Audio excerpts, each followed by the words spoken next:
हरिहरानंद विचार मंच की प्रभात वाणी। ओम भद्रं कर्णेभ्यः शृणुयाम देवाः, भद्रं पश्येमाक्षभिर्यजत्राः स्थिरैरङ्गैस्तुष्टुवांसस्तनूभिः, व्यशेम देवहितं यदायुः। ओम पूर्णमदः पूर्णमिदं पूर्णात् पूर्णमुदच्यते, पूर्णस्य पूर्णमादाय पूर्णमेवावशिष्यते। ओम शांतिः शांतिः शांतिः। परम पूज्य आत्मन, सुप्रभात। मैं उदयपुर, राजस्थान से हरिहरानंद विचार मंच की दिव्य प्रभात वाणी के इस अत्यंत वैराग्यपूर्ण और सत्य से आलोकित अंक के साथ उपस्थित हूँ। आज के इस पावन चिंतन का वाचन मैं, आपका आत्मीय कपिल देव आमेटा, हृदय में उस अविनाशी ब्रह्मा का स्मरण करते हुए आप सभी के परम कल्याण हेतु प्रस्तुत कर रहा हूँ। हरिहरानंद विचार मंच की इस पवित्र और विवेक के प्रकाश से आलोकित प्रभात वेला में आप सभी मुमुक्षु साधकों, सत्य के खोजी महानुभावों और संसार की असारता को समझकर उस एक को पाने के अभिलाषी जिज्ञासुओं का हृदय की अनंत गहराइयों से हार्दिक स्वागत है। कल के अंक में हमने समझा था कि वास्तविक ज्ञान पुस्तकों में नहीं बल्कि स्वयं के अनुभव में छिपा है। आज स्वामी जी हमें अद्वैत वेदांत के उस परम सत्य की ओर ले चलेंगे जिसे जानकर ऋषि मुनि इस संसार के दुखों से मुक्त हो गए। आज हम जानेंगे कि क्यों यह दृश्य जगत एक चलते फिरते स्वप्न के समान है और वह कौन सा आधार है जो सदा स्थिर रहता है। आज की वाणी हमें सिखाएगी कि कैसे विवेक की तलवार से हम माया के बंधनों को काटकर उस अखंड आनंद को प्राप्त कर सकते हैं। श्रीमद् भगवद गीता से दिव्य प्रेरणा। प्रिय श्रोताओं, संसार की नश्वरता और परमात्मा की नित्यता को समझना ही वास्तविक प्रज्ञा है। भगवान श्री कृष्ण ने गीता के दिव्य उपदेशों में सत्य और असत्य के भेद को जिस प्रकार स्पष्ट किया है, वह प्रत्येक साधक के लिए मोह से मुक्ति का द्वार है। श्लोक: नास्तो विद्यते भावो न भावो विद्यते सतः, उभयोर्पि दरिष्टोऽन्तस्त्वन्योस्तत्त्वदर्शिभिः। श्रीमद् भगवद गीता अध्याय 2 श्लोक 16। व्याख्या और भावार्थ। इस अत्यंत गंभीर और आधारभूत श्लोक में योगेश्वर श्री कृष्ण अर्जुन को वास्तविकता का बोध कराते हुए कहते हैं कि, हे अर्जुन, असत्य वस्तु का तो कोई अस्तित्व नहीं है और सत्य का कभी अभाव नहीं होता। इन दोनों के ही तत्व को तत्वदर्शी महापुरुषों द्वारा भली भांति देखा और अनुभव किया गया है। यहाँ भगवान स्पष्ट कर रहे हैं कि जो वस्तु पहले नहीं थी और बाद में भी नहीं रहेगी, वह वर्तमान में भी असत्य या केवल एक प्रतीत मात्र है। शरीर और संसार निरंतर बदल रहे हैं, इसलिए ये असत्य की श्रेणी में आते हैं।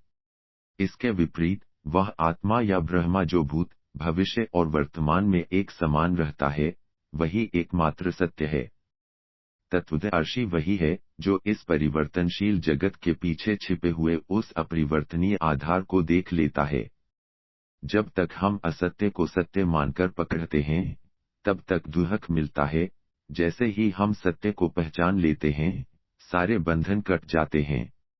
आज का हमारा दोहा इसी जगत की स्वप्नवत अवस्था और विवेक के महत्व को स्वामी जी के अमृतमयी शब्दों में अभिव्यक्त करता है। दोहा 54 उदास स्माइली जगत मिथ्या। अब हम पूज्य स्वामी जी की दिव्य वाणी से निकली हरिहरानंद दोहावली के इस 54वें पावन सूत्र को अपने जीवन में धारण करेंगे। दोहा पाठ। जग सब स्वप्न समान है, सत्य ब्रह्मा ही एक। भभूति कहत ज्ञान सो, मन में राखै विवेक। भावार्थ।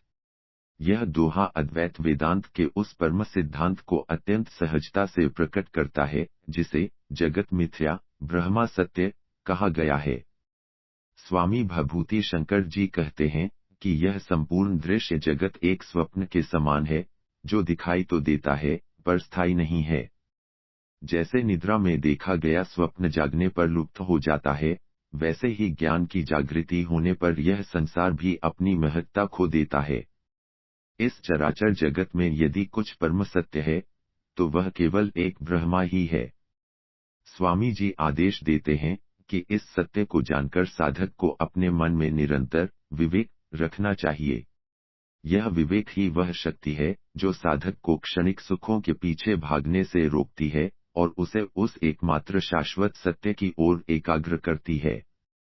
दोहे की व्याख्या और आध्यात्मिक विश्लेषण।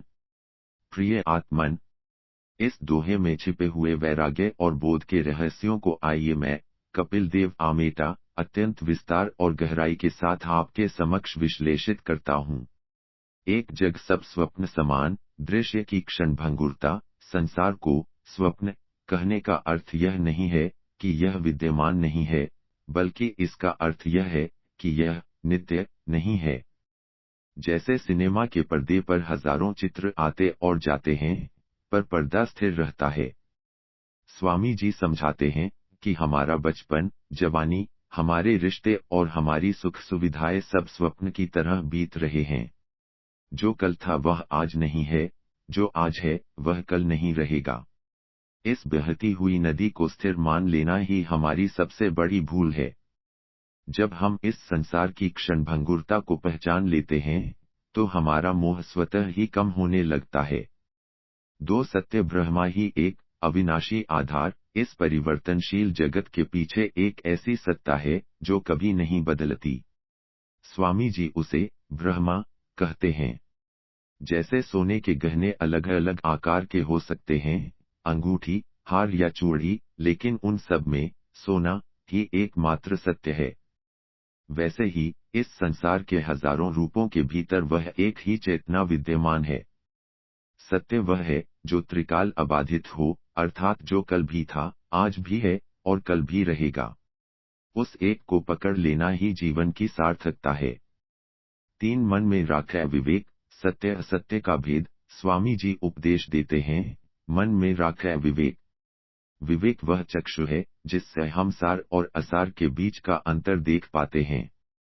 जैसे हंस पानी और दूध को अलग कर देता है, वैसे ही विवेकवान साधक इस संसार के तमाशे के बीच से उस परमात्मा को चुन लेता है। विवेक हमें याद दिलाता रहता है कि यह शरीर मेरा घर नहीं है, यह धन मेरा साथ नहीं देगा। जब विवेक जागृत होता है, तो मनुष्य संसार में रहते हुए भी उससे अछूता रहता है, जैसे कीचड़ में कमल।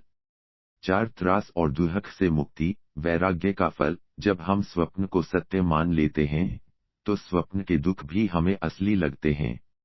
लेकिन जैसे ही हम जाग जाते हैं, वे दुख गायब हो जाते हैं। स्वामी जी कहते हैं कि जैसे ही ज्ञान का उदय होता है और हम जान लेते हैं कि ब्रह्मा ही सत्य है, वैसे ही संसार के सारे अपमान, हानि और कष्ट अपना प्रभाव खो देते हैं।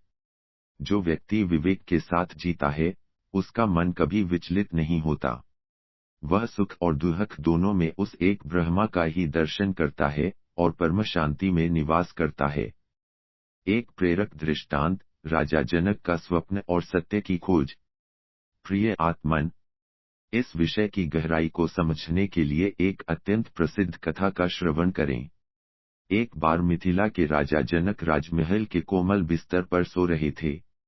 उन्होंने स्वप्न देखा कि वे एक भिखारी बन गए हैं और हफ्तों से भूखे हैं। वे एक भोजनालय के बाहर खड़े थे, जहां उन्हें बड़ी मुश्किल से एक कटोरी चावल मिले। जैसे ही वे खाने वाले थे, एक कौआ आया और उनके हाथ से कटोरा गिरा दिया। राजा भूख के मारे जोर से रोने लगे। उसी क्षण उनकी नींद खुल गई। उन्होंने देखा कि वे अपने सुरक्षित राजमहल में हैं और हजारों सेवक उनकी सेवा में खड़े हैं।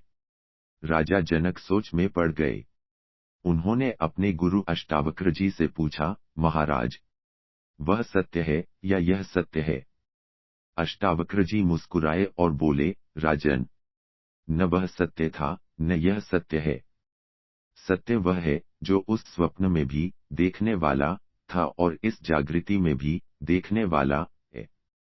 यह कथा हमें सिखाती है कि हमारी परिस्थितियां बदल सकती हैं, लेकिन जो इन परिस्थितियों को देख रहा है, वह साक्षी या ब्रह्मा ही एकमात्र सत्य है। आज का संकल्प और साधना सूत्र। प्रिय आत्मन, इस वाणी को अपने जीवन के व्यवहार में उतारने का प्रयास करें। आज के लिए आपका विशेष संकल्प यह है।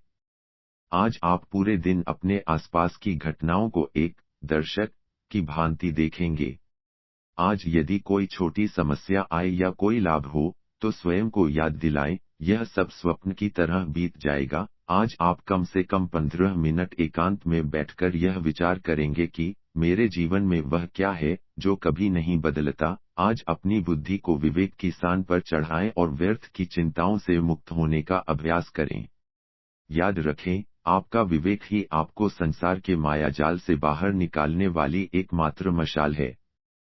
परम पूज्य आत्मन, आज हमने समझा कि संसार एक सुंदर स्वप्न है और उसे चलाने वाला ब्रह्मा ही वास्तविक सत्य है। आइए आज हम विवेक का आश्रय लेकर उस अखंड सत्ता से जुड़ने का संकल्प लें। स्वामी जी की यह वाणी हमें वह वैराग्य और बोध प्रदान करे जिससे हम नश्वर को छोड़कर शाश्वत की ओर बढ़ सकें। इन्हीं दिव्य विचारों, पावन संकल्पों और परम पूज्य स्वामी जी के अनंत आशीर्वाद के साथ मैं कपिल देव आमेटा आज की इस प्रभात वाणी को यहीं विराम देता हूँ। आप जहाँ भी रहें, आपका विवेक सदैव जागृत रहे और आप उस परम ब्रह्मा के आनंद में मग्न रहें। आप निरंतर सुनते रहिए हरिहरानंद विचार मंच की यह दिव्य और कालजयी प्रभात वाणी। धन्यवाद। ओम शांतिः शांतिः शांतिः।